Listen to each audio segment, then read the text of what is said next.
when it comes to trauma recovery, trauma healing, working with a traumatized nervous system, I'd say that like the number one, simplest, most useful tip, tool, technique that we could possibly employ, and this is throughout the entire path of trauma recovery, it's also the most challenging.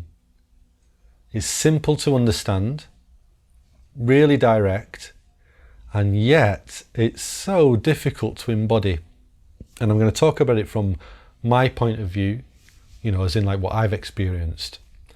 And that is the ability to ask for help, to speak to people, professionals or friends that we trust, and say, I can't do this alone.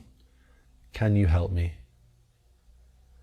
And if you are listening to this and you've, any of these traumatization experiences with you, you'll probably feel into why that message is so difficult to embody.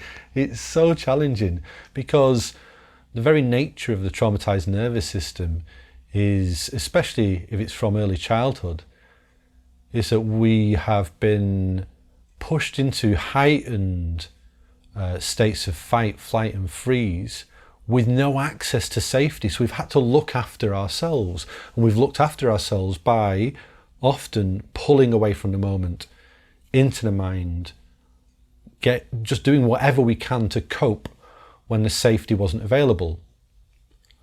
Turning off vulnerability because in those vulnerable moments there was danger. So then later in life, when we get to the stage of, if we get to the stage of trying to work with these areas of trauma in our lives, trying to unbind from them, unfold, heal, tend to them with love, it seems that we get to a place at some point, hopefully, where we recognize, I can't do this alone anymore. The very drive for me to try and fix my own trauma, you could say, is kind of the same thing as what pulled me away from vulnerability. It has echoes of that survival mechanism. And really, in my experience, it seems like trauma recovery is about shifting out of survival states, being able to easily inhabit states of connection and rest and ease and love, as opposed to constantly trying to survive.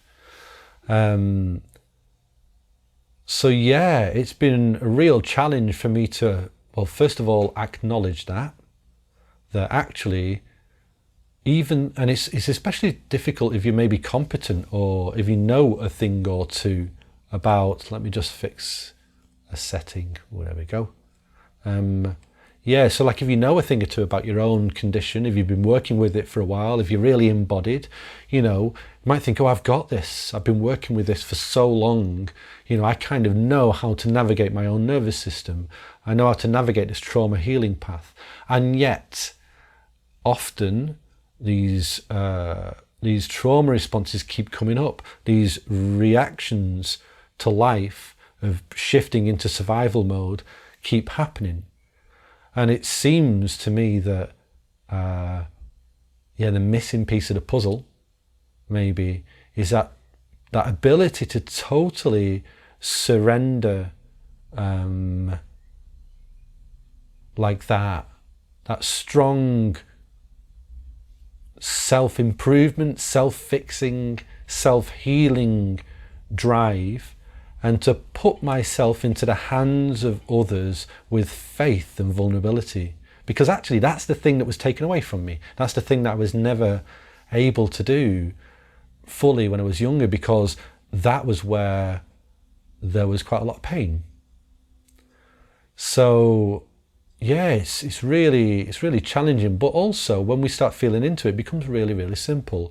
Our path can be one of, and there's different ways in which we can do it, but one of exploring how can I relinquish the need to control my journey, my healing more and more and put it into the hands of others that I trust and care about, or professionals that know how to meet that, meet my trauma recovery with care.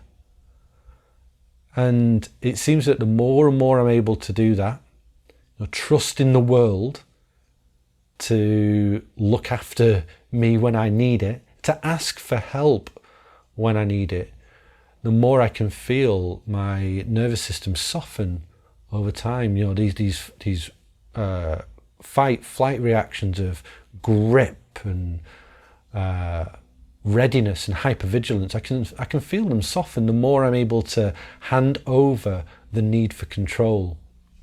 But Christ, it's hard. Like, it is so challenging, because it's almost like every fibre of my being at points is going, no, don't trust them, don't do that, don't do that, don't do that. Because the last time you did that fully, the only time you've fully done that, in childhood, that's where all the pain was. So, you need to withdraw, you need to look after yourself, you need to close up again.